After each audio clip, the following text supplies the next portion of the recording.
The Tom Woods Show, episode 1267. Prepare to set fire to the index card of allowable opinion.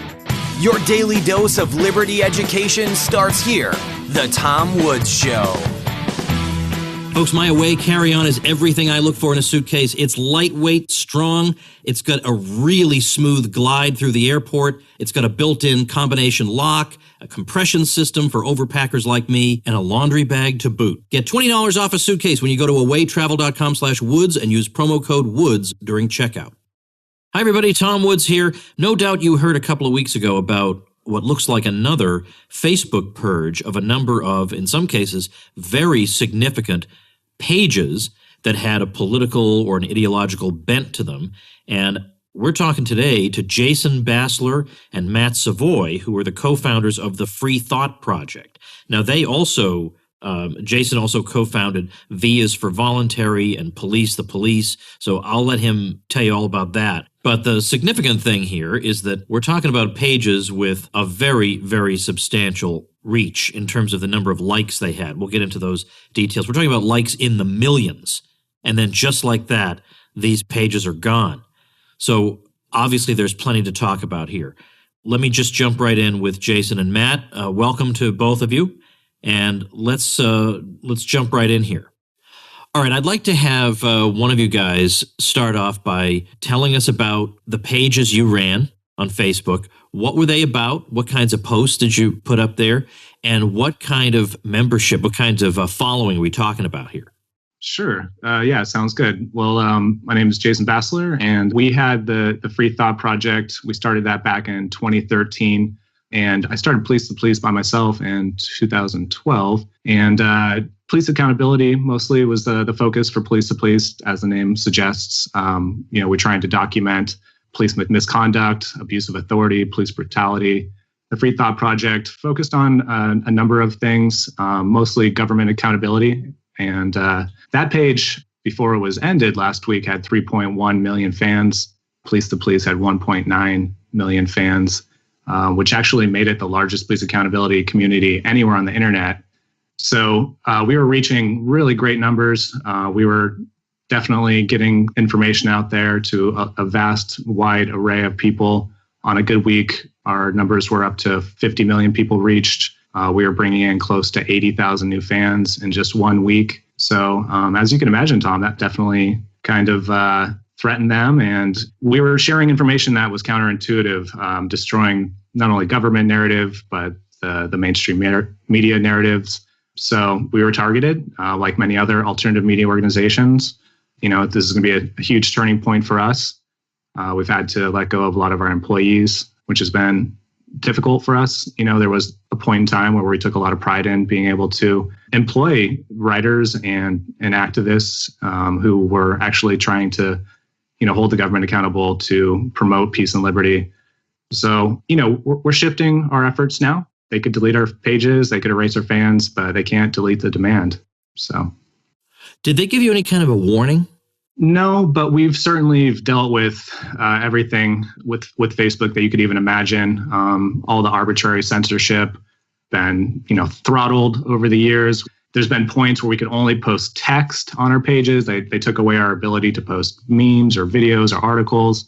We've been shadow banned. I've had back-to-back multiple 30-day bans. So we've certainly been targeted over the years, and it feels like they're trying to kind of just push this type of information out of the complete spectrum of Facebook. So, well, what they're trying to say is that in this latest wave of purges, they were targeting pages that allegedly were in some way trying to manipulate or game the system. Now, can you say categorically that your pages were doing no such thing? Yeah, so they said three different things, that we were engaging in inauthentic behavior, spam, and fake accounts. Now, the inauthentic behavior is kind of funny. It basically just means that we are doing our job too effectively. Like any other business or industry, page owners would often network with each other, find mutually beneficial arrangements to help each other. This was common practice. This is kind of the essence of grassroots, so it no way contradicts their claim mission statement, and which is, the quote, giving people the power to build community and bring the world closer together. Isn't this a site for networking and connecting and sharing information? In fact, I actually even networked with you back in 2012, Tom. I actually made a few graphics for your Liberty Classroom speaking tour. And I think you shared one of our pages to your audience back then. And, how is that nefarious or wrong in any way? I'd love to get an answer on that, but I'm not holding my breath. So basically, we're just being punished for being good at marketing and good at our job. And then they also said fake accounts. So I never had any fake accounts, but I did have a backup account, which used my real name. Because we're a business, we click, we're dependent on ad revenue and clicks to survive, just like any other website. So if we just disappear for a 30-day ban over an arbitrary selective enforcement of a picture of ET, which I've been banned for, just like any other halfway intelligent business owner, like you're prepared. You have to have some kind of backup. So once again, I used my real name. There was nothing I was trying to hide there. And then they claim spam, which I think is probably the weakest of their excuses, in my opinion. I always leave at least 1 to 2 hours between posts. We never post the same information repeatedly. And not to mention, these were posts to our pages for fans who asked for our information and wanted to see our content. So Facebook is basically saying that the 6 million fans that we had, these users don't know what's best for themselves when they followed our pages. And basically, they had to delete our pages, because that makes Facebook a much more safe place. And these people just didn't know what was best for them. Now, the things you're describing sound pretty innocuous to me. And even if they wanted to be extremely fastidious about things, nevertheless, you would think almost anybody you would encounter in any relationship like this would approach you first and say, look, you got 3 million likes on this page. We don't want to see you go. You're obviously 3 million people think you're improving the experience around here at the very least. So we just need to tell you the following couple of things. In fact, I had, for example, the Amazon affiliate program. Now, Amazon is every bit a giant as Facebook is, but it turns out I was in mild violation of the terms of their program.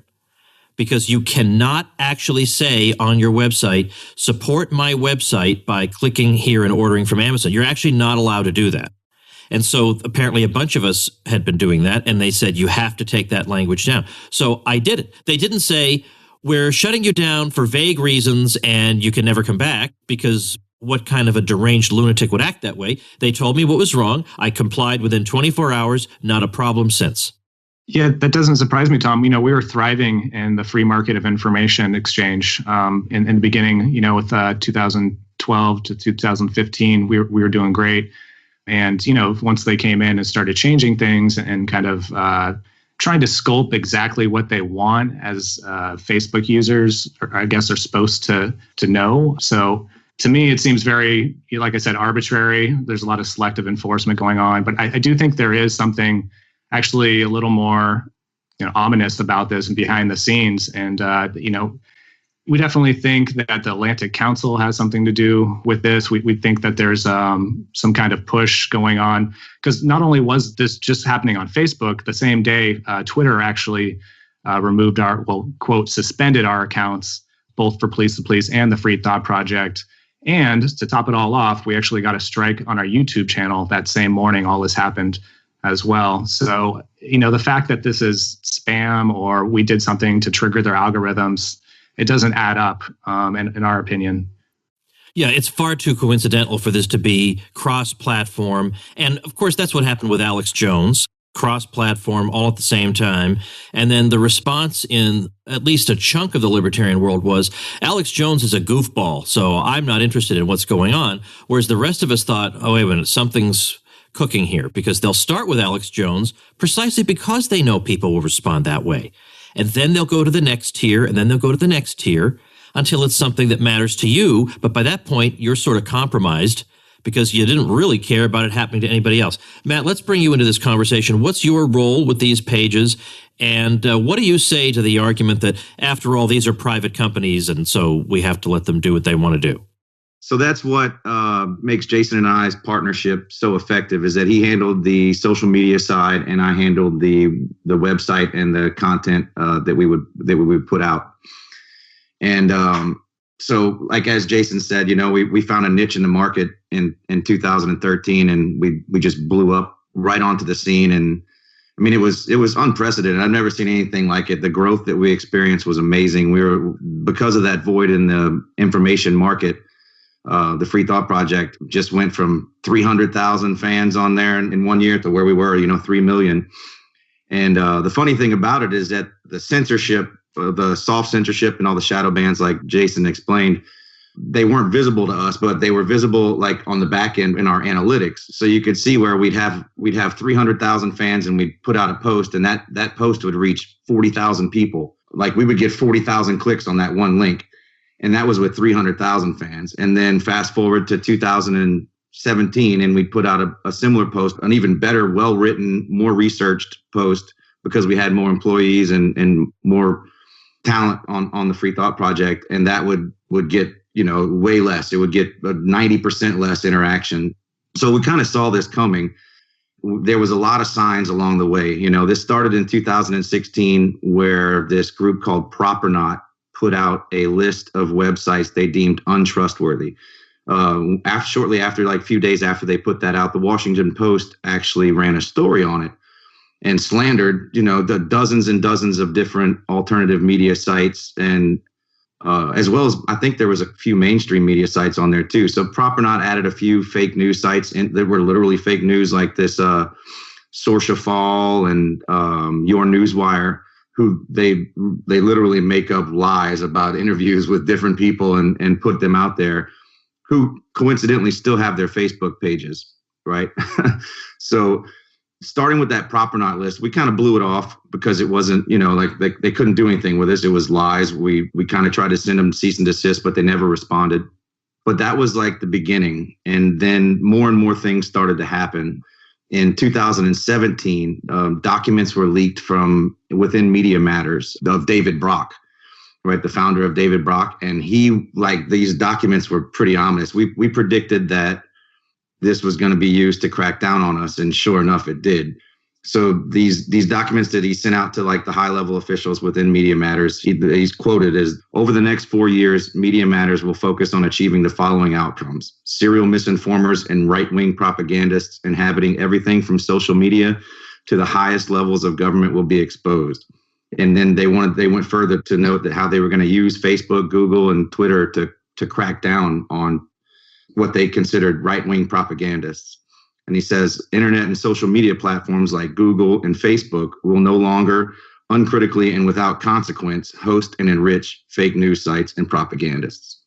This is like a direct outline for what's going on right now. They group everybody into these categories and then use those categories to essentially wipe them from the internet. So Alex Jones was grouped into these misinformers and alt-right groups, and so he was easily dismissed. And then, like you said, they broaden the scope the next time around, and then they take people out like us. And there were actually so we're not left or right, we're pro-liberty, and that's where we stand. But during this last purge, there were left and right wingers. I'm in two different groups. Some of them are for Trump supporters, and some of them are for the left wing and other alt media that got banned. So that stroke of the brush broadened this time. So who's to say it's not going to be even bigger next time? And to show how crazy that is, there was a Guardian. The Guardian finally reported on this week about the Facebook purge. And one of the guys that they interviewed, his name was Matt Mountain, which is a pseudonym. And during his interview with the Guardian, he praised the fact that they banned Alex Jones. And at the same time, he was like, I couldn't imagine why they would come after me. It's like, that's what you were begging for. You begged for enough censorship, and then everybody's censored. We disagree with Alex Jones. I used to think that when I was, like 10 years ago, when I started listening to Alex Jones, I was like, man, this guy's saying some awesome things. He was pro-liberty. He was an anti-xenophobe, anti-war. He was against the left-right paradigm. And then, so all of a sudden he turns into this almost like a neocon. He's almost trying to justify the strikes in Syria that are on sovereign countries and stuff, but just because Trump's carrying it out. But so what? Like, that's his opinion. He can do that. I can disagree with him. But when you move to ban him, you open up the gateway, which is Pandora's box that kind of just included us in it as well. I can't imagine the work that goes into building up a following like that, and then to find it just gone overnight. I'm sorry to kind of rub salt in the wound, but I cannot imagine how demoralizing that would be. It's pretty upsetting. Jason and I are not these armchair sit back and put out some junk and then expect it to go viral. Jason and I were dedicated. We worked 7 days a week, sometimes over 12 hours a day, and we poured our lifeblood into this. And it's so ironic too that it was that this purge happened on our 5th year anniversary. We started in October of 2013, and they didn't shut us down in 2018 in October. And like I said, we've been predicting this for almost 2 years now. And we have like a cache of articles that show that everything going down. And like Jason said earlier, we believe that the Atlantic Council, the Facebook partnership with the Atlantic Council had a lot to do with this. And I believe that they're also influencing Twitter. I mean, I don't have that speculation, but so for those that don't know, I don't know if your followers or listeners would know about the Atlantic Council. In May of this past year, Facebook partnered with an arm of the Atlantic Council, the Digital Forensic Research Lab. And these people are essentially, they call themselves a think tank, but in essence, they're whitewashing for NATO. They need to keep the Russian narrative alive. The Russians are going to come get us and steal your children. They need that in order to justify the promotion of their backers, which are companies like Lockheed Martin or Raytheon. And so these people are funded. The Atlantic Council is directly funded. This is not a conspiracy theory. You can go to the Atlantic Council's own website and read about all their backers. And their backers consist of everybody from major pharmaceutical industry players to Google to the United States itself, to the U.S. Army, to Air Force, oligarchs and across the planet like the Ukraine's Viktor Pinchuk and Saudi billionaire Baha Harari. Like these people, they're tyrants and oligarchs, and they're paying this company who Facebook partnered with to be their censorship arm. So there's no doubt that the Atlantic Council played a role in the removal of us, especially since Facebook said in their official statement that this was done before the election cycle to weed these people out like us, because our voice is apparently dangerous. And these same people, they put out the Atlantic Council in September. They put out a paper. They published this paper titled "Whose Truth? Sovereignty, Disinformation, and Winning the Battle of Trust." The paper was designed to do exactly that, so they could censor social media networks to stop what they consider disinformation. Right? These are the people that want to censor disinformation. They're claiming to be the arbiters of truth, but they're the same people who are funded by people who sell bombs to Saudi Arabia that blow up buses full of children. It's the conflict of interests here is insane, and it also serves to completely negate the argument that Facebook is private and they have a right to ban whoever they want. The fact that the Atlantic Council is funded by the military-industrial complex, mega banks, and then actual U.S. government interests, and the U.S. government itself negates any Facebook is private claim. Folks, just a quick message from on board the Contra cruise. We departed from San Diego, which meant I flew across the country. And you know what that means. I was the king of the airport because of my away carry-on. They have 4 different suitcase sizes, including 2 different carry-on sizes. And what you'll love about them is that they're lightweight. Their 4 360-degree spinner wheels mean they glide more smoothly than anything you've ever seen. They're made with premium German polycarbonate, so they're super strong and impact resistant, not to mention a combination lock and a laundry bag. The thing is awesome. Its compression system absolutely maximizes the amount you can pack and get on that plane. So join me as airport royalty. Try out your away carry-on risk-free. You get a 100-day trial. If at any point you decide it's not for you, return it for a full refund, no questions asked. But you won't, because you're going to love it. For $20 off a suitcase, visit awaytravel.com/woods and use promo code WOODS during checkout. That's $20 off a suitcase at awaytravel.com/woods when you use promo code WOODS during checkout. What comes next for you guys now? There are much, much smaller, but nevertheless, there are other social media outlets. Are you trying to get a foothold there? Yeah, well, we definitely connected with Minds. I actually listened to your interview with Bill Ottman, maybe a month or so ago, and that kind of led us in that direction. They were kind enough to reach out to us after all this happened and kind of shared the platform, how it works with us. So we'll definitely be moving, shifting all of our efforts over there. We're still going to stay on social media, including Facebook. We already started our pages, just the 2.0 version. So if any of your fans are looking for us, please search for our names plus 2.0, and you should see our new pages. Something about it kind of, I like the idea of staying on their sites, even though they don't want us there. And of course, we are just trying to get the word out there. We're trying to plant seeds and get this information to the people who don't necessarily have access to it or aren't necessarily familiar with it. And unfortunately, a lot of these smaller alternative sites don't, they have a lot of the similar types of mentality, mindsets and whatnot. So unfortunately, if we're targeting normies, we still have to stay with some of the bigger social media sites like Facebook and Instagram.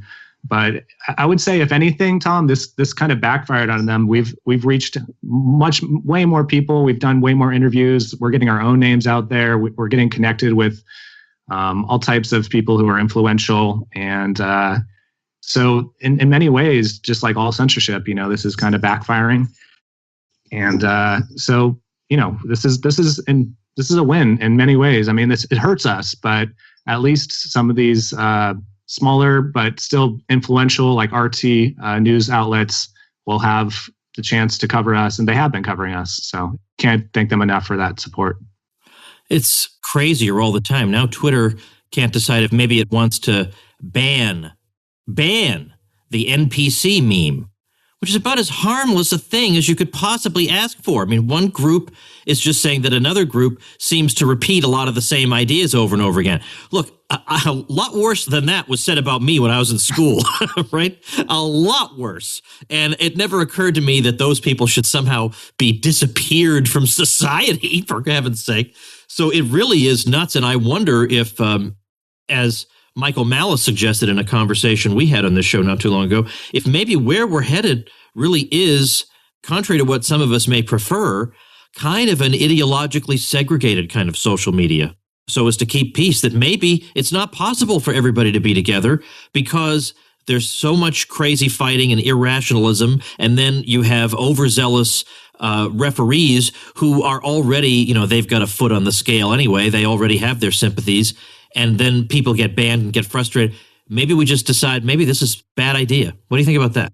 Well, to interject, I think that before, like you said, before the referees actually started refereeing, I think that Facebook was a much more pleasant place to be.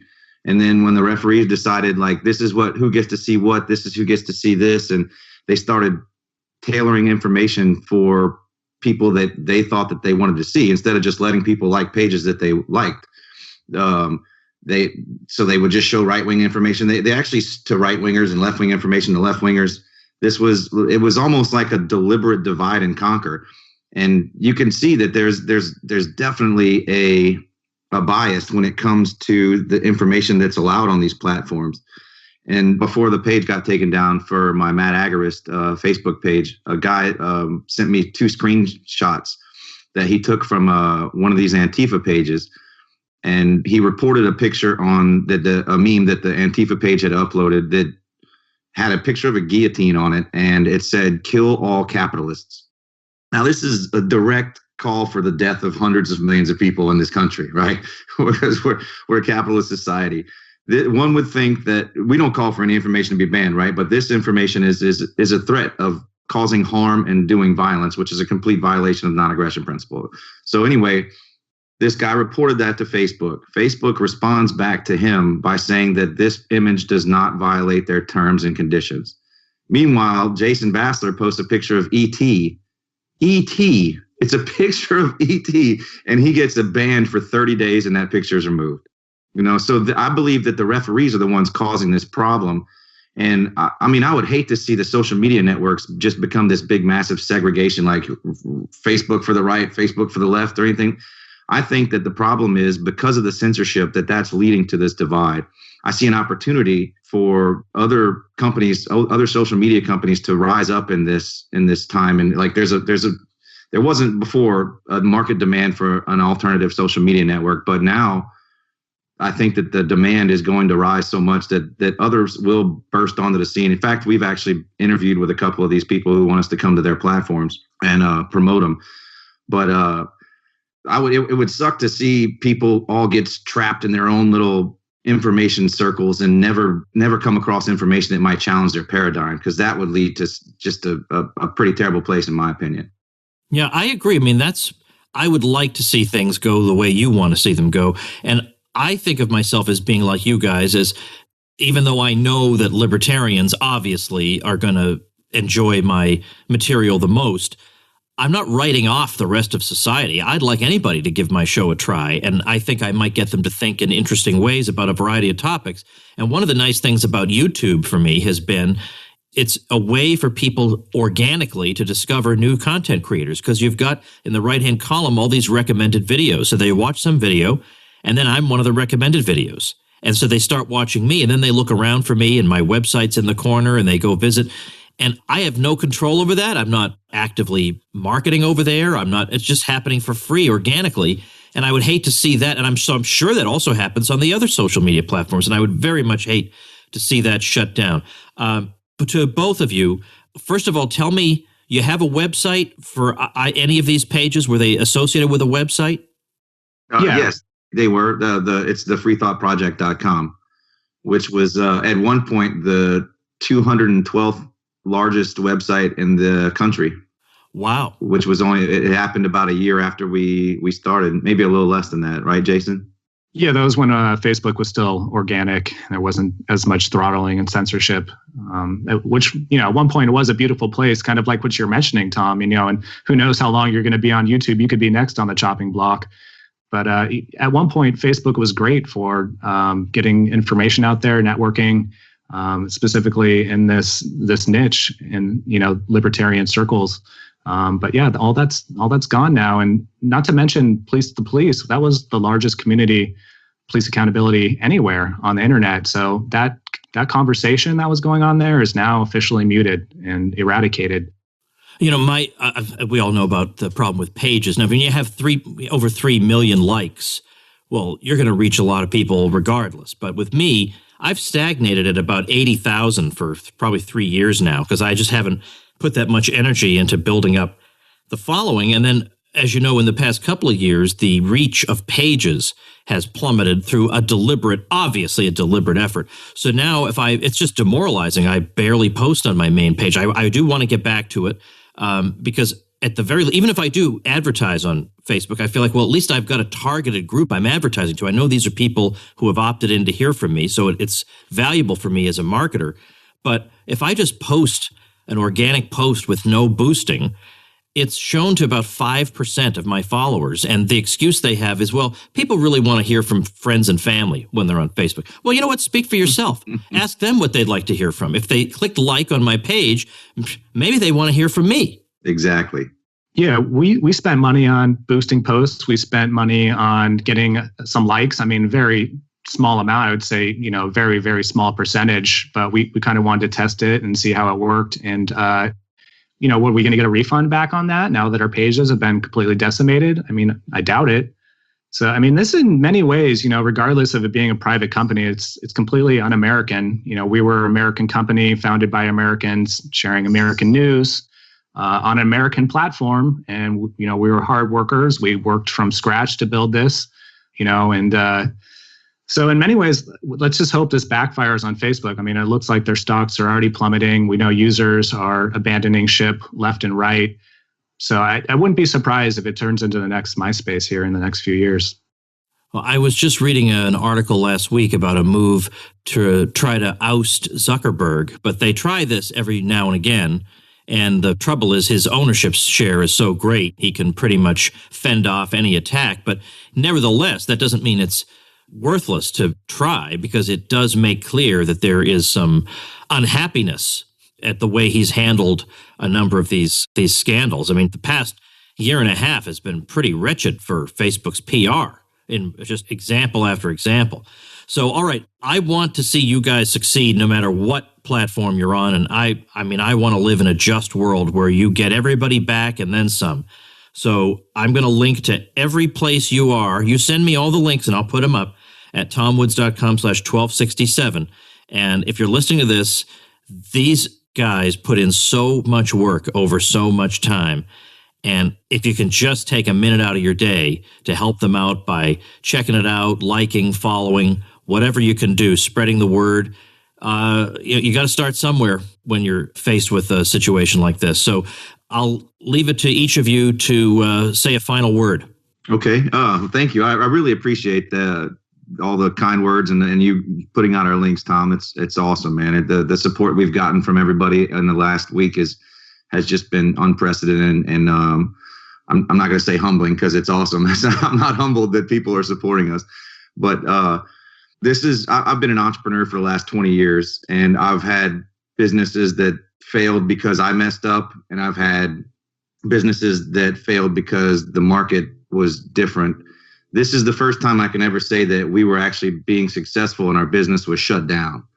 You know, that's the future if we don't actually stop and resist this and try to build something new out of this ashes that is becoming Facebook. It's imperative that we all seek new platforms and go to these uncensorable platforms that will not shut up people that have peaceful anti-war views who want to hold government accountable. Yeah, and I also just want to say thanks as well, Tom. Really appreciate you having us on. And thanks to our team. They've been working so hard over the past few years. And everybody who supported us, we've got an outpouring across the globe. So many wonderful messages, people sending us, telling us about how we've helped them wake up to the police state, how they're no longer neocons who support war. So, you know, victory may have cost us everything, but we officially won the meme war. They had to get rid of us. They had to eradicate our information from their platforms. And, you know, this really just equates to a modern day book burning in the digital age.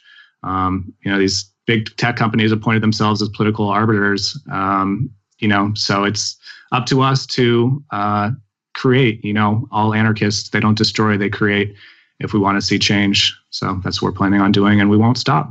They can't stop us. They could delete us, but they can't stop us. Jason Bassler and Matt Savoy, thanks for your time, and thank you, gentlemen, for your service. Thank you, Tom. Thanks, Tom. All right, folks, I hope you will support these good people. I am still at sea, of course, as this episode comes out, but remember, episodes will just keep on coming out like magic as the week goes on. And remember, the episode of Contra Krugman, which is the podcast I co-host with Bob Murphy once a week, that's being released this week, will have been recorded aboard the ship. So if you haven't checked out Contra Krugman, this one with the live audience will be really great. It's over at contrakrugman.com. I'll see you tomorrow. Become a smarter libertarian in just 30 minutes a day. Visit tomwoods.com to subscribe to the show for free, and we'll see you next time.